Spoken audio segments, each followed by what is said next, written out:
Hi, I'm Daniel Futcher. I'm here to talk about My Adventures with Superman Season 2 and Monsters at Work Season 2. Well, Danny, thanks so much so great to have you in the hot seat. Of course. Yeah, I know. It's been a while. It's been a while, and of course, I've, just doing all this stuff with Dom, in the background now. You're here with My Adventures with Superman and Monsters at Work, so congratulations on those two projects. Thank you. So to start off, I've been asking this question to composers just to kick off the conversation, and you can take it however it means to you. You can take it at face value or any deeper meaning, but as a person, as a storyteller, what does music mean to you? It's like, I don't know, it's everything to me, I think it's growing up, like that's all I did, from a early age. So it's like, it's stories, it's memories for me. Like when I think of like old records that I loved listening to with my dad and playing music with like some of my closest friends. So it's memories for me for sure. And to be able to do it now, like through stories and creating new memories, like, within the story of the film or show, it means a lot for sure. So when was do you remember the point in your life where you kind of knew you wanted to pursue, I guess, composing as a career path, not specifically, but I'm sure music entered your life early on. And when was it like, okay, this is going to become my career path, I want to do composing for visual media? Yeah, so I was in high school and, they had this thing called the Film Academy. Yeah. So your junior and senior year for English and history, for your English and history classes, you don't have to like read books, you watch a movie. Yeah. So I was like, dude, like, let's do it.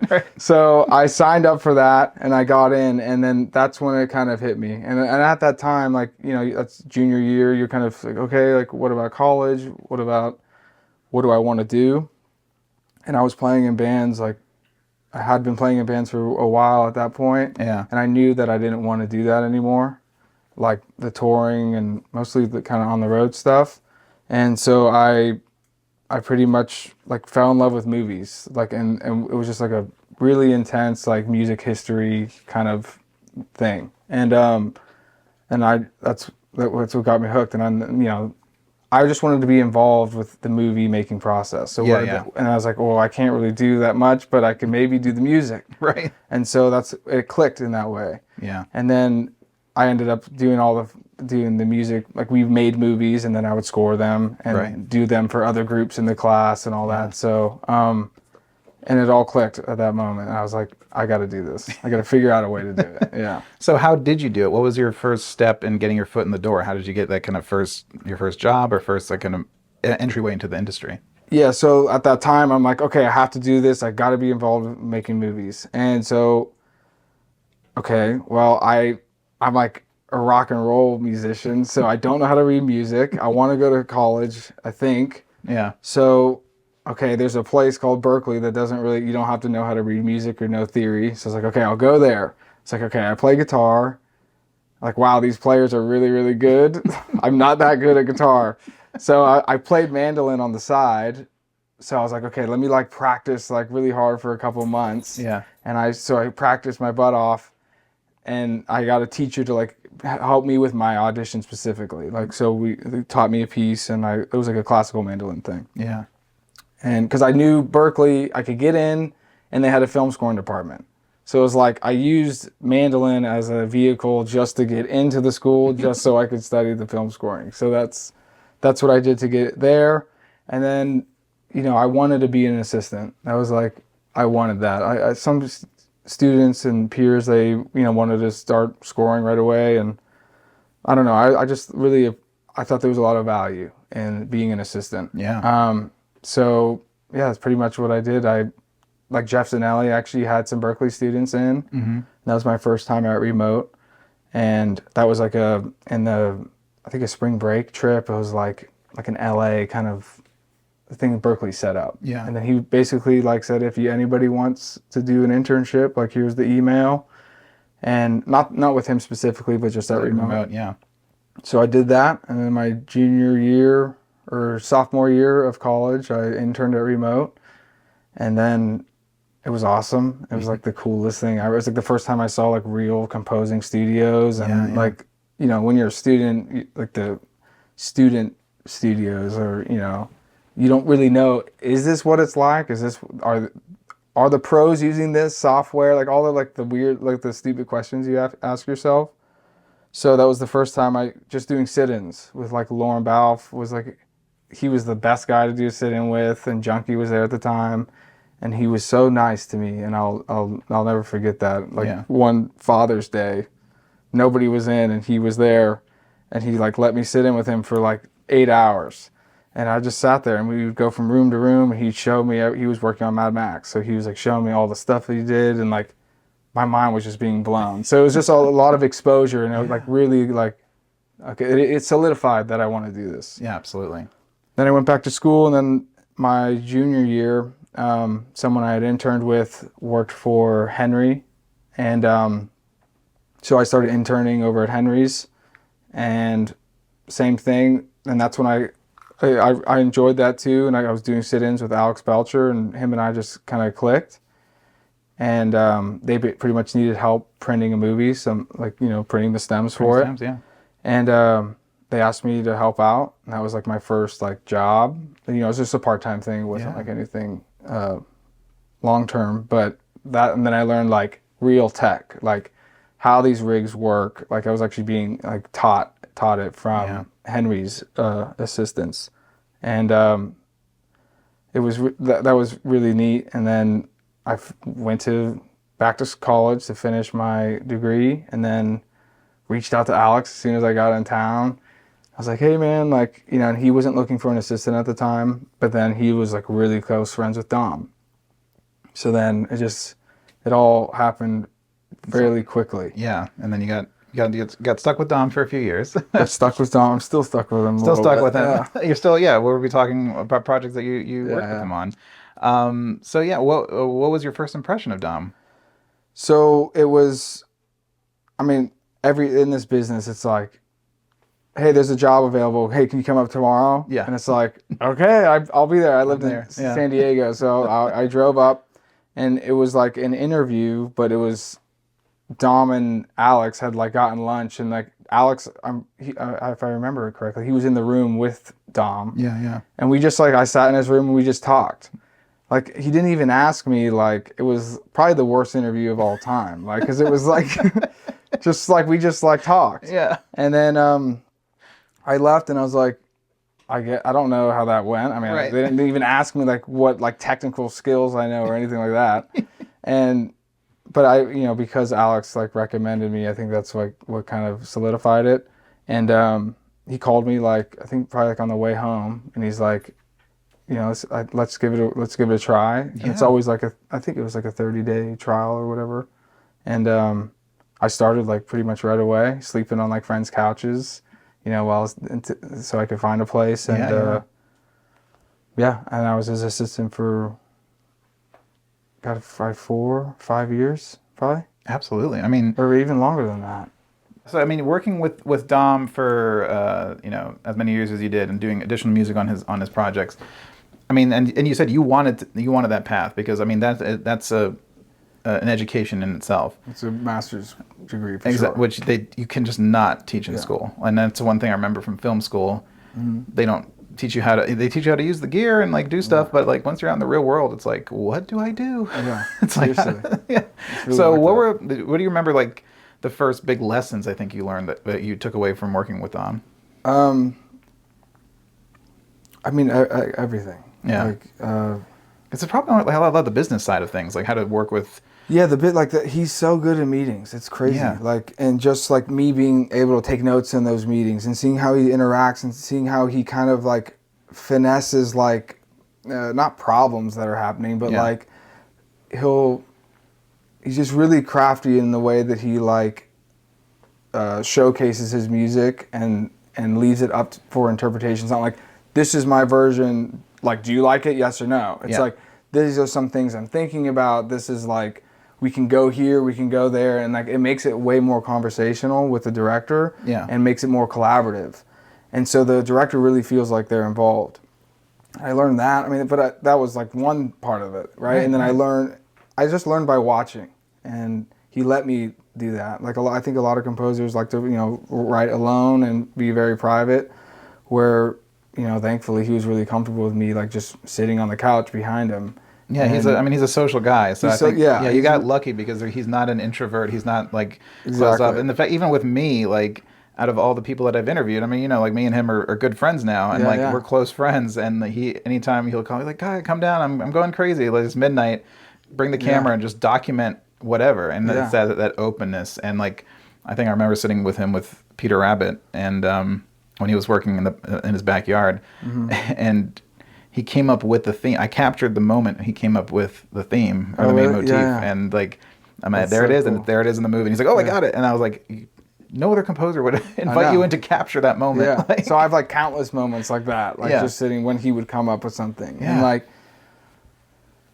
I've learned everything from him, from like writing specific things to programming things to how to talk about the music and showcase it in a collaborative way. Like that's like a huge one. That's a huge one. It's not like, here's my cue, like, what do you think? When you're interacting with a director, a producer, a showrunner, it's like that's a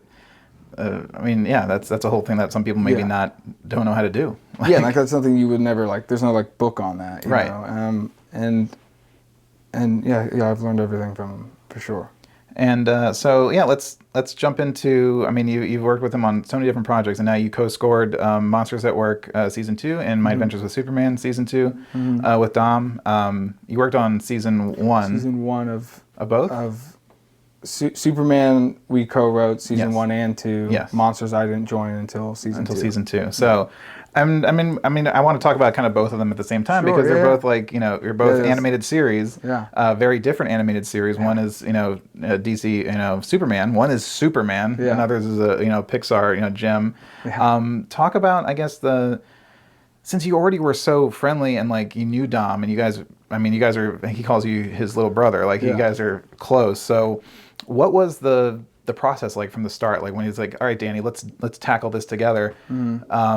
Was there any hesitation, or were you just ready to jump in and just like? Oh, I was so excited. Yeah. Like, and I mean, I was safe, with him. Like, he was, so there was no nerves or anything like that. And we had,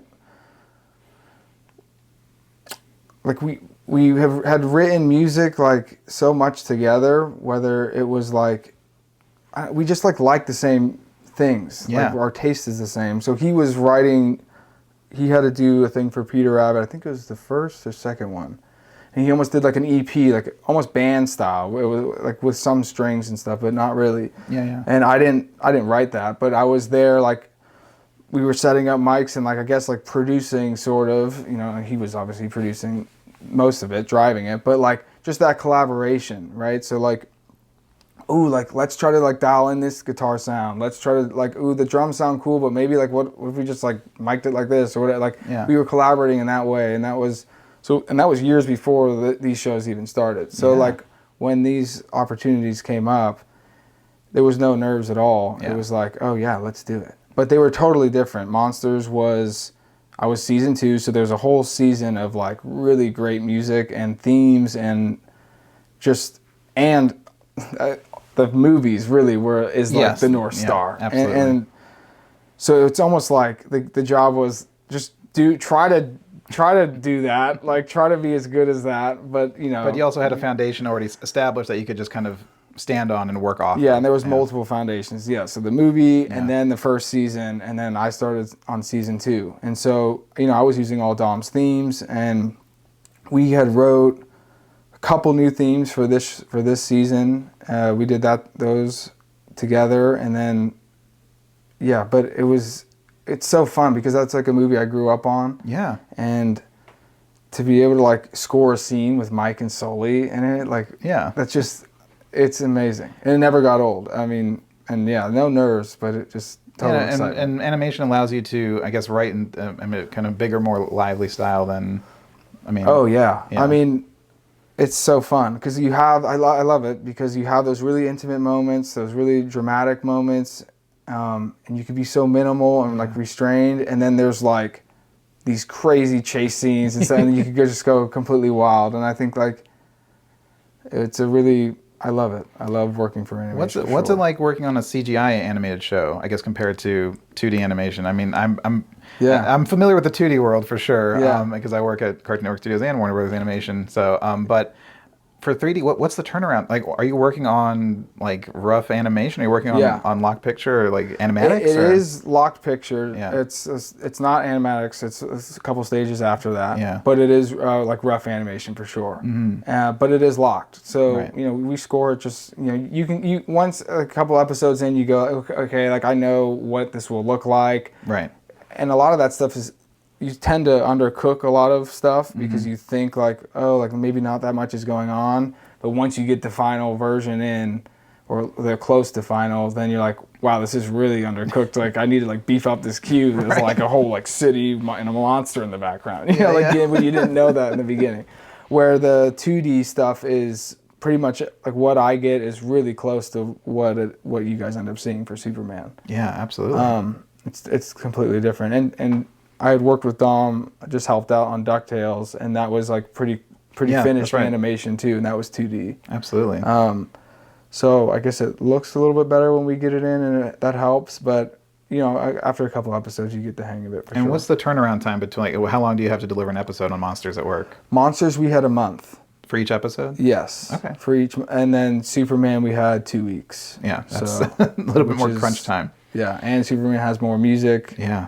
Bigger music. Bigger thematic music. Exactly. I mean, you gotta... So it's totally different as far as just like workflow and like, And when you sit down with Dom and on both of these projects, is there a discussion about like, okay, who's doing what? Like, am I going to tackle these episodes or these characters? Like, how do you split the work? Obviously this is like, your mentor working with you and trying to give you, as much, to sink your teeth into. Was he generous in that sense? Oh yeah. Yeah. It's pretty much whatever I wanted to do. I had free reign to do. It was a collaboration. It wasn't like, I wasn't like submitting cues to him and he's like has to approve it. It wasn't like that kind of thing. Like when I do additional music, it is that, as it should be. Yeah. But no, this was totally open. Like he wrote a great theme for this season of Monsters. It was kind of like this friendship theme. So he wrote that, and then I used it. I used it all over when the picture tells you what to do. So yeah. But no, totally free reign. That's amazing. So, and with Superman, it's completely different than Monsters at Work. So, and you co-scored with him on season 1. Mm-hmm. Talk about how has the score evolved? Now we're in season 2. How has the score changed? What was it like starting that series and now carrying it into season 2? Yeah. So the start of the series was like our kind of go-to score was the John Williams version. Right. Is that like a looming thing that's like, oh God, we have to like stay in that wheelhouse, or was it more of an inspirational thing? Like, oh, we get to like be in that wheelhouse. I mean, obviously, I'm not like in here like writing the next John Williams score, but like that's kind of like okay, like that would be perfect if we could kind of get somewhat close to that. But like it changed very quickly. They wanted like guitars, so it's like okay, like can we do that with like metal guitars? Yeah. And I'm like, okay, well. I wasn't I was thinking like rock opera and stuff, which I hate. And I was like, oh my God, like how am I going to make this like sound like cool? Or, you know what I mean? It gets so cheesy so fast. But that's a part of the anime style is like everything in the kitchen sink at it. So I don't know if the guitar thing was Dom's idea or the showrunners. I think it was the showrunners, but so it was like John Williams kind of Superman like spirit, but with like a bunch of guitars playing the melodies instead of horns or whatever. Yeah. And you guys really did a good. I mean, Jake and the whole team and you guys did such an amazing job of making My Adventures with Superman its own thing, and I think people have responded to that. I mean, it has a huge fan base on Adult Swim, and it doesn't feel like just another IP kind of like milking thing. It feels like a very unique take on Superman. Oh yeah. I mean, and that's from Jake and Brendan. Yeah. And Josie, I'm sure, with the writing, but I only worked with Jake and Brendan, and they let us do whatever we wanted. Yeah. It's like we want the spirit of those old movies, and they did. It's everywhere. Like you see it in the character, you see it in the relationships with with Jimmy and Lois. And so the music, it was the spirit of that, but it was so different. I mean, there's like fight scenes where it's just, I have like an 8-string, I'm playing like super like gnarly metal. So that's like not even close to John Williams, but it's like, he's there and the music is there, and that is Superman. And I think like that's what it was in the first season, and it's always going to be that. It'll always have that spirit, I think. But this second season, it changes quite a bit musically. I don't want to spoil it, but something happens in the halfway through the season where the score completely changes, and it goes to a completely synth score. So no orchestra, and so it totally progresses. And then it kind of towards the end, now it's a combination of the synth stuff with the original things that we had established, orchestra with guitars and all that mashed together. It was so fun. So I mean, that's so interesting. So if you have a halfway through kind of stylistic change like that, when you tackle the series or each season, I'm sure you have because they break the story so early on. I'm sure you're given kind of the entire season arc. So so you know where you're going. You're not just seeing one episode at a time. You kind of have the arc of the episode. Sure. So are you and Dom kind of do you have the arc built out already? Like, okay, we're gonna change right here in the middle, and we can put this theme back here. You know which characters are recurring. So do you have kind of a big picture idea first, or is it more kind of granular? It was, well, the first season, we didn't really realize that tonal change until halfway through the second season, and we didn't even know about the second. We didn't really know the story of the second season because we were just so dialed into the first one. So we were really solidifying that sound that we had come up with for the first season. And then once the second season started, we knew we would have these new characters. So it's like, okay, well, and in the end of the first season, we start establishing some of that kind of otherworldly sounds. And then, so we kind of had a sense of it once we started season 2. But I mean, it was a decision. I remember being in the spotting session, and I was like, do we just change the whole sound of this show? I think we have to, because that's what it's telling us to do. Yeah. And we're like, oh, I don't is it gonna still sound like Superman? Is it gonna our version of Superman? I was like, I think so. Let me can we try? and they of course they're the best. Yeah. And they're like, try it. And I was we'll have to rewrite it if it doesn't work, but can we please try it? And that's the beauty of it. And they were so cool, and they're like, let's try it. And then, they really liked it. And and it totally adds a new layer to the show. I hope when it comes up that fans will, they're in our regular Superman kind of world. And then once that change happens, I hope it's a cool, whoa, what kind of world are we in now? Yeah. And it's, we changed the score completely. I mean, when you're taking those kind of chances, and you mentioned how amazing Jake and Brendan are, and Dom. I mean, I've heard situations where it's maybe you have to adhere to a certain sound or adhere to a brand idea of what a show should be. But this collaborative thing, I feel like you got so lucky to work with a team that just wants to try whatever. Again, you said the picture is speaking to you, and you're telling you what it needs. Yeah. And as a storyteller, I guess how is the picture speaking to you? When you're watching a cut, what are you pulling from it? Are you looking at performance? Are you looking at color palette? Are you looking at composition of the frame? I'm sure all of it, but what really speaks to you? That kind of tells you, okay, this is where we need to go. Yeah, the character. The character. The character it's all about the perspective and how that character's feeling in that given moment. I always find myself scoring a particular character. There could be 5 people on screen, but whose perspective do I want to? What's the perspective that needs to kind of cut through? Yeah. And the people we work with will say this is kind of Val's scene or this is Clark's scene. But it's all character and what's driving that character in that moment. Yeah. And that tells you everything. Is the character anxious? Is the character nervous? Are they excited? Are they upset? And it tells you. It's all there. Yeah. Yeah. But what you were saying, having to adhere to like a sound, Sure. that was monsters at work. Yeah. Right. It's the Randy Newman sound. Absolutely. That's it. You know what I mean? Like, good luck. Try your version of that. Yeah, but like, you, and but, that's that, it. but you want to have that. Like That's the best. I'm like, because the picture's not asking for something different. Exactly. Yeah. And that's what it told us to do. And like, I had a ball with it. Yeah. It's like, it's so fun to do that. That's a challenge in itself. Like, you know, because you're like, God, like, is this gonna work? Yeah. But then the Superman thing, it's completely free reign.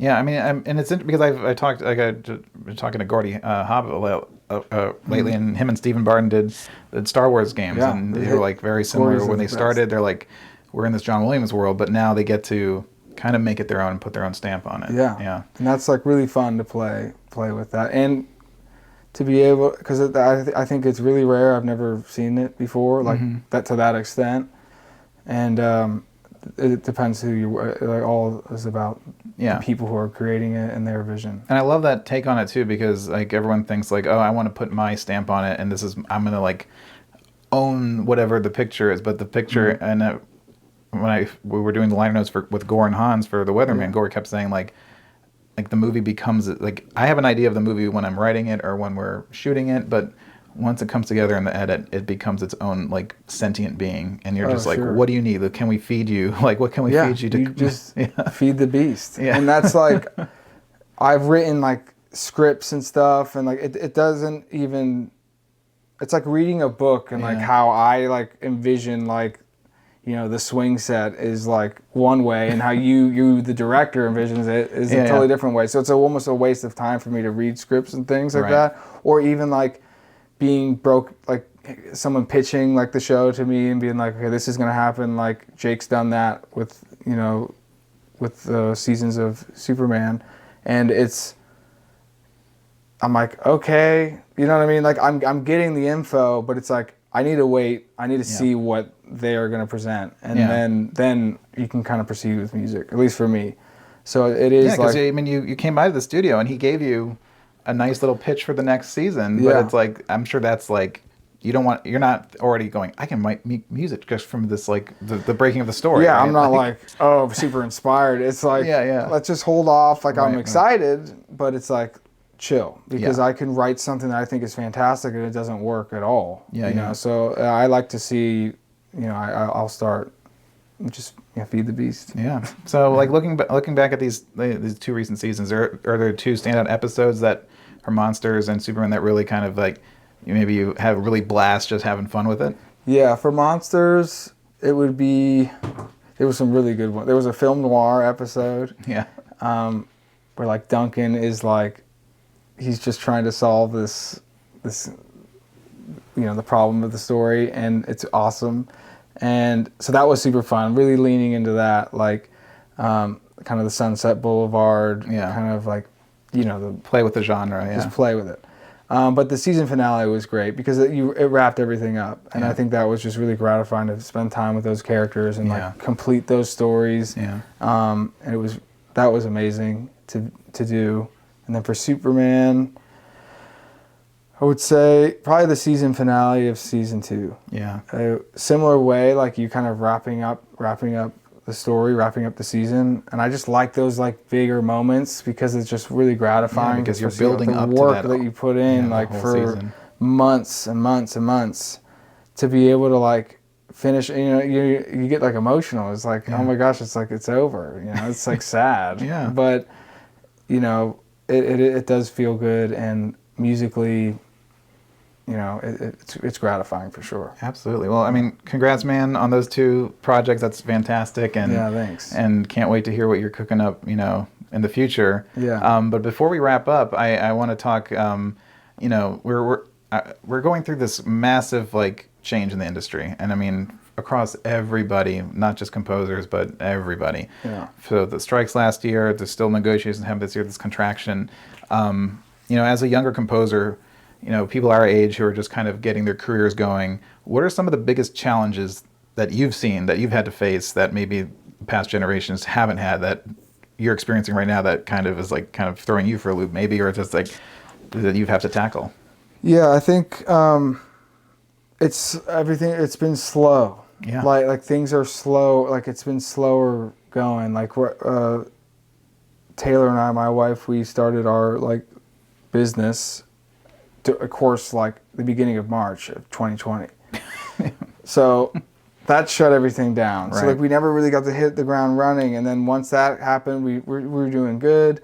And then the strikes happened, and we're still feeling like the pressures from the strike. And as a younger composer, the big dogs want to eat. So Yeah.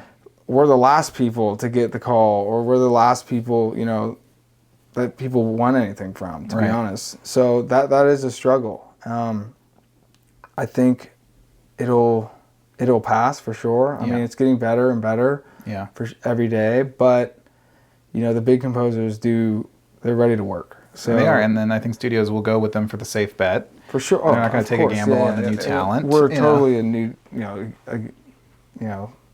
nobody wants to work with us eagerly, but we try our best, and once they get going, it'll get better. But then now there's like the AI conversation. I've heard AI music, and I don't know, like you just keep going. Yeah. You just keep going. And I think it's not worth getting too hung up on, like, I don't know what, I mean, we could probably spend hours talking about it, but I mean, and we should, I think it's enough to be like concerned about and always be in the know, but I can't see it taking the place of just human storytelling. Like, I don't know. I think like now's the time to be more original and like brash than ever.